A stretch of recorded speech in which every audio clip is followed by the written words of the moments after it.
বিভিন্ন সংবাদ মাধ্যমত ৰাজ্যৰ নিৰ্বাচনী সমীক্ষা প্ৰকাশ কৰা হৈছে। সমীক্ষা অনুসৰি পুনৰ চৰকাৰ গঠন কৰিব বিজেপিয়ে।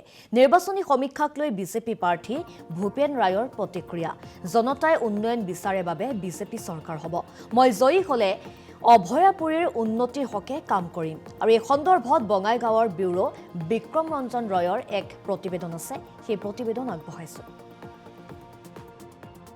বিভিন্ন এক্সিট পল প্ৰকাশ পাইছে আৰু এক্সিট পল মতে এইবাৰ অসমত বিজেপি চৰকাৰ গঠন হ'ব বুলি এক নিশ্চিত প্ৰদান কৰা হৈছে। আৰু মোৰ লগত এই মুহূৰ্তত আছে অভয়াপুৰী সমষ্টিৰ যিগৰাকী বিজেপি প্ৰাৰ্থী ভূপেন ৰায় ডাঙৰীয়া, তেখেতক অভিনন্দন জনাইছোঁ। প্ৰথমতে দেখা গৈছে যে বিভিন্ন এক্সিট পল ইতিমধ্যে প্ৰকাশ পাইছে আৰু সেই প্ৰকাশ মতে বিজেপিয়ে পুনৰ চৰকাৰ গঠন কৰিব বুলি এক সমীক্ষা প্ৰকাশ পাইছে। কি কয় এই সম্পৰ্কত?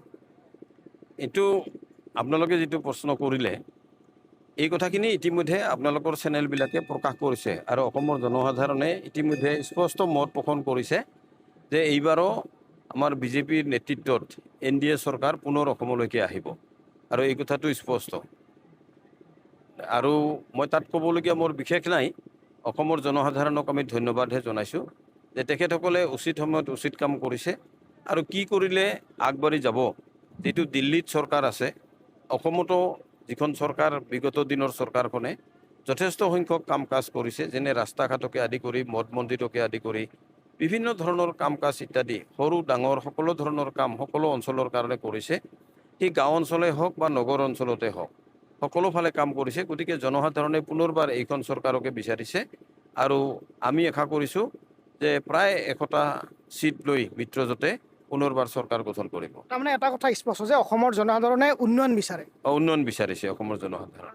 আপুনি যিহেতু এটা সমষ্টিক ইতিমধ্যে প্ৰাৰ্থিত্ব আগবঢ়াইছে, অভয়াপুৰী সমষ্টি ৰাজ্যৰ খুব গুৰুত্বপূৰ্ণ এটা সমষ্টি, কেনে সম্ভাৱনা দেখিছে? আপুনি যিহেতু বিভিন্ন স্থানত ইতিমধ্যে ভোটদানৰ পিছত ঘূৰিছে, কি সম্ভাৱনা দেখিছে বা কিমান ভোটৰ ব্যৱধানত আপুনি জয়ী হ'ব বুলি ভাবিছে? আমি য'ত ঘূৰিছোঁ, আমাৰ পক্ষত 70% ভোট জনসাধাৰণে যিখিনি ভোট পল কৰিছে তাৰে 70% ভোট আপোনাৰ ফালে থাকিব। মই তেনেকুৱাই দেখিবলৈ পাইছোঁ গোটেই অঞ্চলত, আৰু তাতকৈ বেছিও হ'ব পাৰে।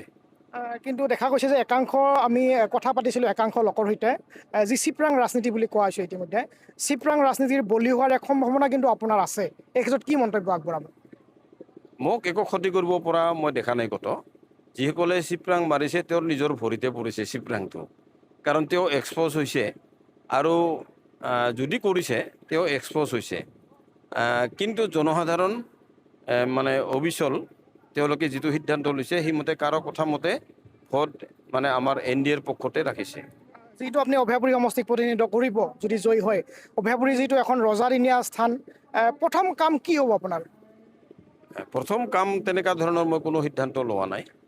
কেৱল মই অভয়াপুৰী সমষ্টিটোত কি কৰিম সেই কথা কিছু আমি দাবীযোগে মুখ্যমন্ত্ৰী ডাঙৰীয়াক মই জনাইছিলোঁ।